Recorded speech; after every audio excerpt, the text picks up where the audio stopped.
કેમ છો? મજામાં? સુવિચારની દુનિયામાં, સુવાક્યની દુનિયામાં આપનું સ્વાગત છે. મારા મિત્રો, એવું કહેવાય છે કે આપણું જે જીવન છે તે જીવન ફક્ત ને ફક્ત આપણા વિચારોના કારણે જ છે.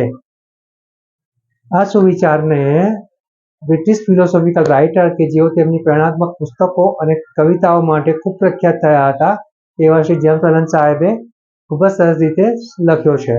આજનો જે સુવિચાર છે તેનો વિષય છે થોટ્સ, વિચારો. તેમાં લખ્યું છે કે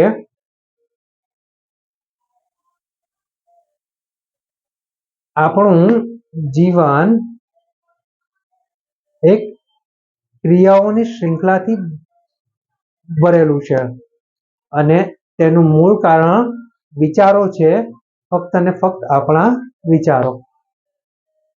મારા દોસ્તો, સુવિચાર આમ તો ખૂબ જ સરળ છે, સમજવામાં એકદમ સરળ છે, પણ એટલો જ મહત્વનો છે.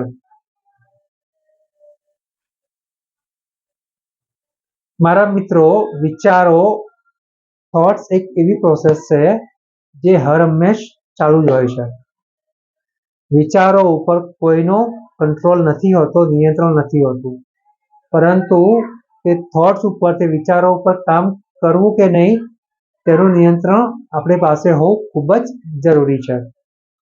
દિમાગ છે, મન છે, એટલે ઢગલાબંધ વિચારો આવી શકે છે. સારા વિચારો પણ આવી શકે છે, ખોટા વિચારો પણ આવી શકે છે. ખોટા વિચારો આવવા તે કંઈ ખોટું નથી, પરંતુ ખોટા વિચારો આવે અને તેની ઉપર કાર્ય કરવું તે બહુ જ ખોટું છે, બહુ જ ખરાબ છે. આવી જ રીતે જો કંઈ સારા વિચારો આવે અને સારા વિચાર ઉપર કામ નહીં કરવું તે પણ ખરાબ જ છે.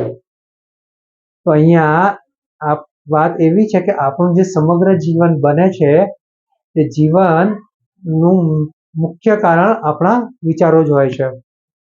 જો આપણે એવું સમજીએ કે આપણું જીવન સફળ થયું છે તો તેની શરૂઆત ક્યાંક ને ક્યાંક આપણે વિચારોથી જ કરી હતી, અને જો આપણું જીવન કંઈક બરબાદ થયું છે, ખરાબ થયું છે, તો તેનું કારણ પણ ક્યાંક ને ક્યાંક આપણા વિચારોમાં જ હોઈ શકે છે. માટે મારા મિત્રો, આ જે વિચારોનો ખેલ છે, વિચારોની જે રમત છે તે આપણે સમજવી પડશે. સારા અને સાચા વિચારો ઉપર કામ કરીને, અમલ કરીને આગળ વધવું પડશે, અને જે વિચારો ખોટા છે, ખરાબ છે, તેને બાયપાસ કરીને આપણા મનમાંથી દૂર કરવા પડશે. જો મારા મિત્રો આપણે આટલું કરી શકીએ તો ચોક્કસ જ આપણે આપણું જીવન અને આપણી સાથે જોડાયેલા અન્ય લોકોનું જીવન પણ વધારે સારું બનાવી શકીએ છીએ. જરૂર છે ફક્ત ને ફક્ત વિચારોને વિચારવાની, સારા વિચારો પર કામ કરવાની, ખોટા વિચારોને બાયપાસ કરવાની અને આવી જ રીતે આગળ વધવાની. Thank you.